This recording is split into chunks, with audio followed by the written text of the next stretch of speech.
Hey everyone. Uh, Hey everyone. Hope you guys are doing well. Welcome back to the Small Rebellions podcast, where I'm just reading some old blog posts that I wrote throughout college. So today is the second episode, which means it is the second blog post I wrote almost 8 years ago now, which is just nuts. Um, so this one's called Seven Lessons in 7 Days. And I'm just gonna go right into it. A week ago, I logged out of social media, and I noticed in 3 days that there were seven significant improvements to the way I was seeing life and living it. When I logged out, I was more conscious of time, more productive. I read my Bible. I valued my connections more. I made more risks. I took more risks. I realized why I need to bring up Jesus in more conversations, and I got a lot better sleep. Truthfully, when I do that now, all those things are still true. That's crazy. First, uh, more conscious of time is not a matter of productivity. It's a matter of realizing the value of something, the impact of it, and the power of spending it. Time slips away from all of us. And with time, we often associate the passage of time to the passage of friendships and the seasons that hosted them, all in the way to the point where people eventually think back and are sobered by the thought that they didn't realize the weight of the time they had, and that life is still slipping away right now. I went off social media for many reasons, and this was ironically an unexpected benefit. Being conscious of time is the first step of being aware of anything. When one can make the most of a resource that is always valuable and slipping away, one can make the most of the opportunities and other instances in life that won't come again. In my experiences, those instances I'm referring to are the ones that more often than not left me feeling confident and others blessed and impacted positively.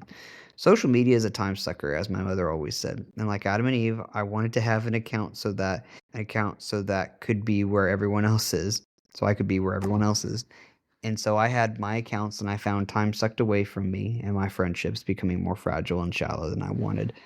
All the while, I was being pressured to present myself in a way that required my life to be constantly, quote, post-worthy or tweetable. While my life is, why should I be pressured to keep it that way?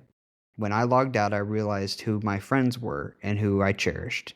In just 1 week, those friendships have deepened so much, and I'm beginning to wonder if I'm waking up to life. Secondly, I'm more productive. I think not only does logging off limit distraction, but it also limits fear, the fear of missing out and the fear of not noticing someone had a cooler post than you, and or the fear of just keeping up with the latest gossip. Honestly, gossip is stupid, and I'm done with all that crap. I don't want to hear it. I don't want to say any of it. I just want to love people and be productive in life. I want to do something besides babysit the egos of people I respect and expect them to babysit my own. It's not the way God made us for a community. We were made to bolster each other up and be vulnerable, not ego thirsty, fear crippled people. That was a good line. Um, Logging off has made me finish 3 projects in the same time I would have finished one. Trust me, all of them required a lot of emails and a lot of work, so this was a major improvement. Thirdly, I read my Bible. And not only that, but I had a direction in my reading. I followed a prompting to read 2 Timothy, more posts on that later.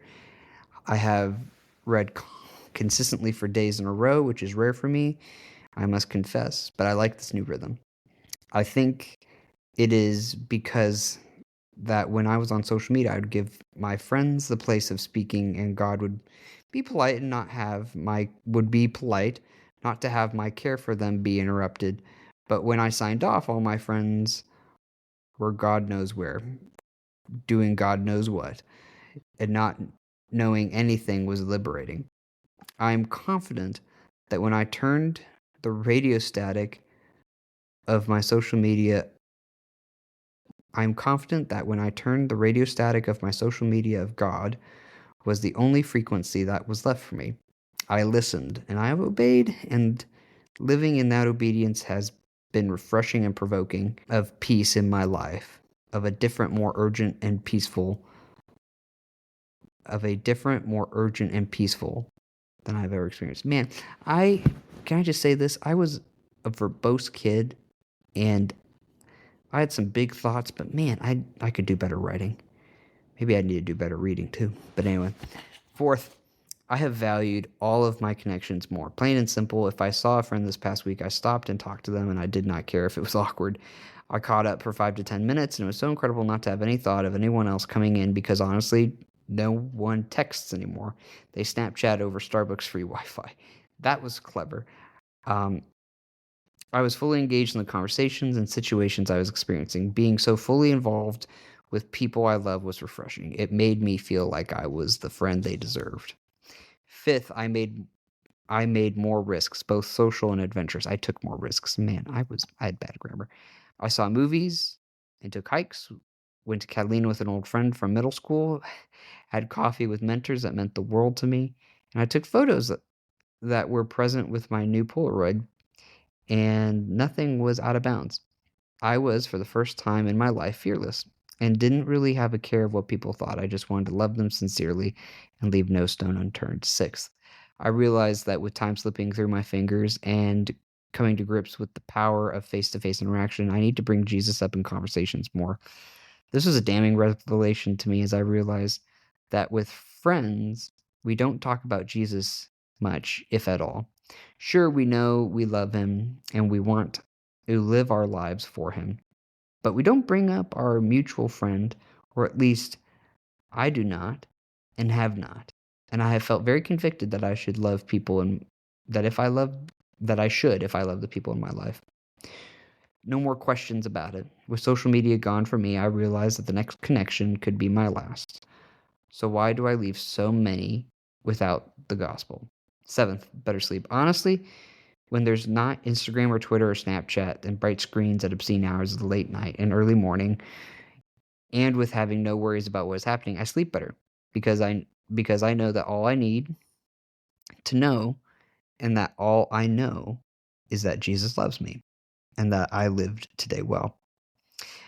I bought a Polaroid to replace all my social media. I find that my new news feed is a Bible. My constant place to post is my journal. My every so often update is this blog, and that the Polaroid in question is an infrequent exercise to be fully present to capture the light of a moment. While the more frequent practice of staying present is simply doing everything well, knowing that time is slipping away and that with Jesus, all of the time I have had has had a purpose, and that the purpose of the moment I am in is to glorify God in my work and in thought. This is the first week of being hashtag logged out, and I feel like Jesus and life splashed me in the face with blessing, conviction, and purpose. I continue to pray for more, and I am astounded at the first 7 results. So, the funny thing about that post is that I think for like the last week or so, I've been going to bed around like 2 in the morning, which is just obscene. And I am just between that and social media, I'm just kind of like, man, I'm done with all of this again. And so maybe I need to do another social media fast. Maybe I need to do it this is being recorded a couple weeks before Christmas, but maybe if I'm wrapping up all of my stuff with work and things like that, maybe I could just sign off, get things scheduled, and just sign off. I think that'd be kind of nice. Anyway, um, but no, I just think I see this, and I still have the camera. But the other funny thing about this whole thing is, how do I say this?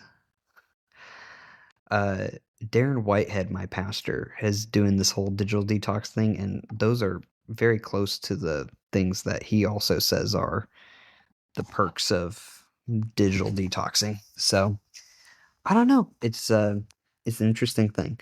But about 8 years ago, I just crazy.